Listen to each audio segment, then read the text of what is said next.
I call him our friend, and I'm not lying. Harvey Weinstein's publicist, Juda Engelmayer, is back straight from the courtroom after taking Harvey in his new walker. It's very Juda, things are looking good for Mr. Weinstein. It's got the brakes and all.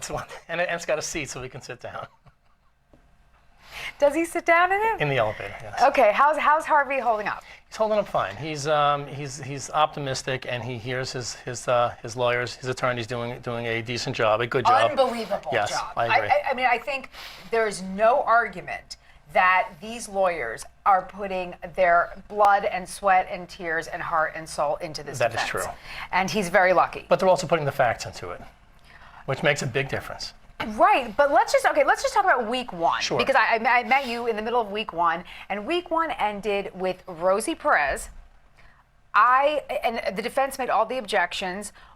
I thought it was prejudicial to have her come in because she wasn't supposed to be outcry. Fine, she's out. But then Joe Naluzzi wants to bring her in for that prior consistent statement. Right. I thought that was, I thought it was a bad ruling. Well, the fact that it was prior consistent statement after she's had a little bit of time, if not much time, a lot of time to rehearse it. So she knew exactly. So from the newspapers through the media, which reported that she was on key with everything Annabella said, well, surprise, surprise. It wasn't like they were hidden from each other. This was planned.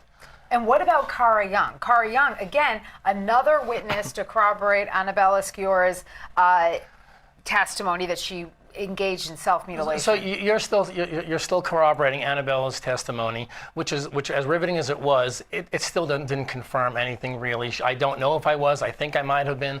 And those are the things that she said, and that's what the jury hears. Okay, you were in the courtroom. I was. Yes.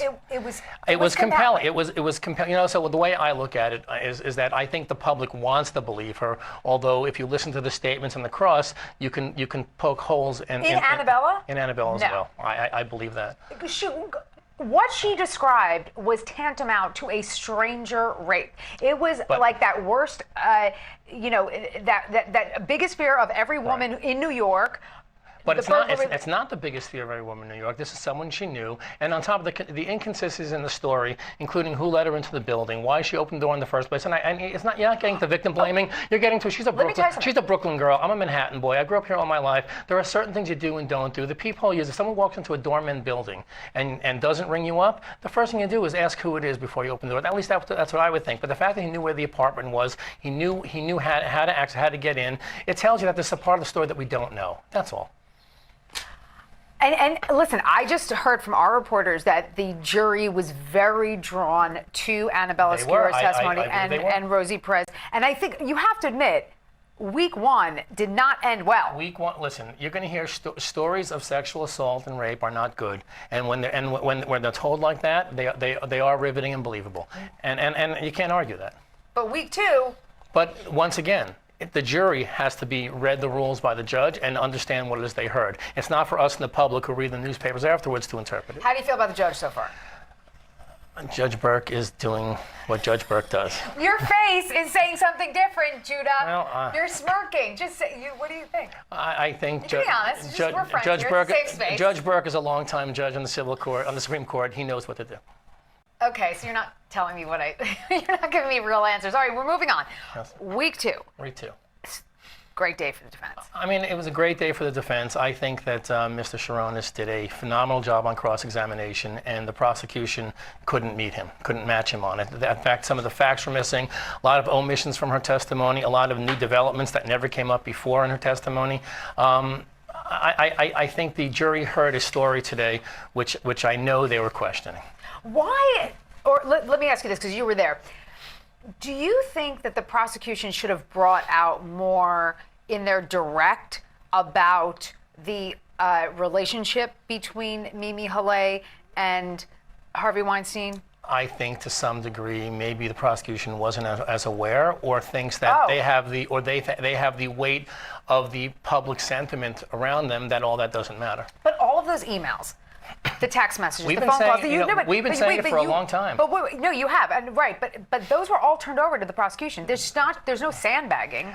I think that if you rely on Barbara Ziv's testimony saying that victims just do this, then that's the answer that they went with, that they ran with. Otherwise, if they didn't have this complaining witness, then they don't really have the case they want.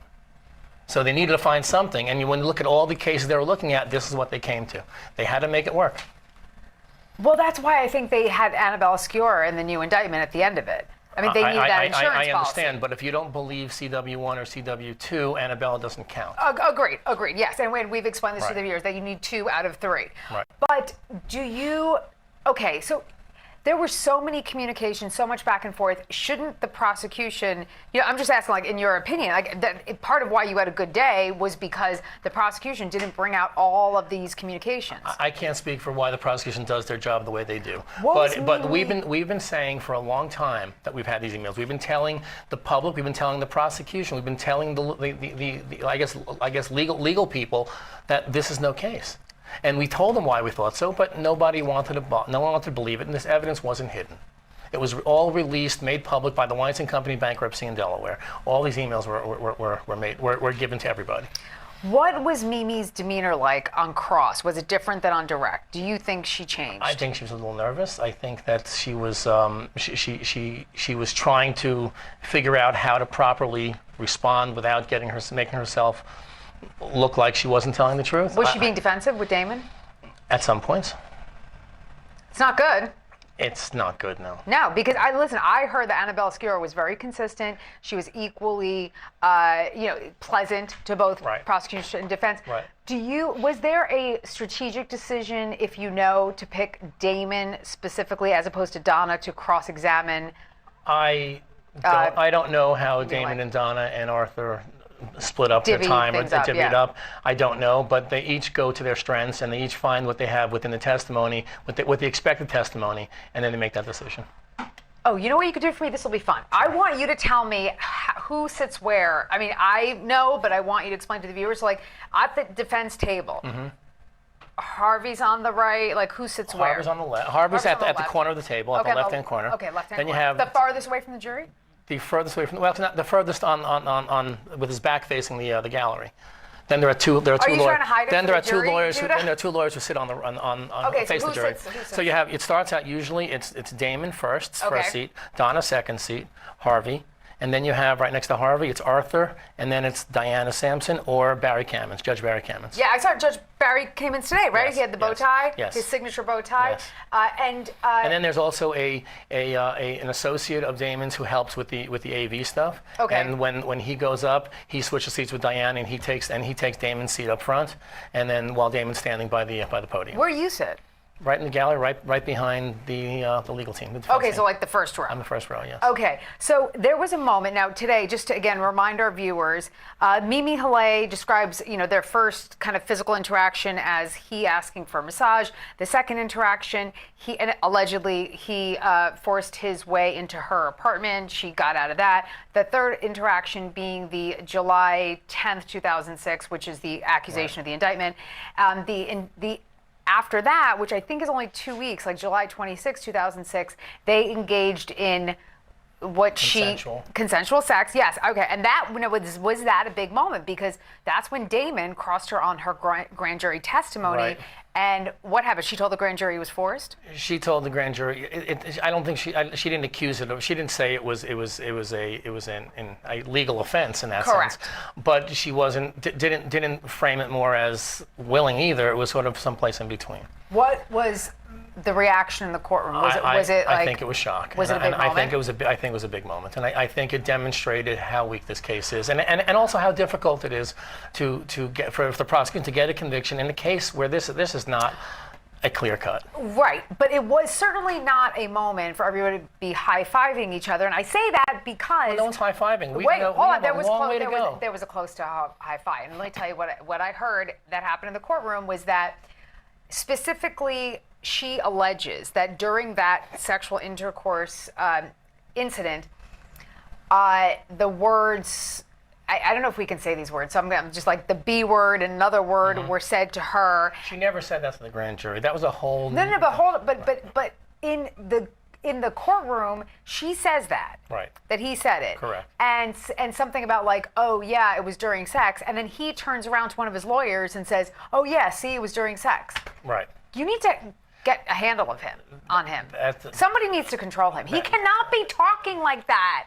You can't be like, hey, Judah, see, I was right, Judah. So- Told you. You can't, he's got to control himself. You have to understand he's under immense pressure. You have to also understand he's been for 2 years listening to these things being said in newspapers and from the prosecutors. And now he's sitting in the courtroom when he hears it being confronted, and in his mind he believes there's a different story. It comes out, and yes, he knows he can't do that. He understands. I'm saying it's not going to help him, right? Correct. How does he feel after today? He's very proud of his attorneys and very pleased that the story, that the narrative has come out the way we know the narrative is. Is he, he's 67 years old. Yes. Is he scared that he's possibly going to spend the rest of his life in prison? Listen, you'd be foolish to think that anyone in this position doesn't think there's a possibility. A jury is always 50-50. You never know how they're going to go, no matter how good your case is. And, you just don't know. And I'm sure that's something that's on his mind. And it weighs heavy. Have you started preparing him to testify? I don't think that's going to happen, no. You don't think he's going to testify? No, I think that the prosecution has to make their case. We don't have to make it for it. We don't have to make it without them. Okay. And I think that our client is prepared to testify if he has to, but I don't believe that's in the cards right now. Who's testifying tomorrow? I don't have the roster. Do you want to make a phone call? We can wait right here. You can do. As soon as I know, I will let you know. Oh, you told me about the Walker. That was breaking news here. You CourtTV breaking news banner. Yes, Brand new Walker. Juda Engelmayer. Always a pleasure, sir. Thank you very much. Thank you so Appreciate it. much.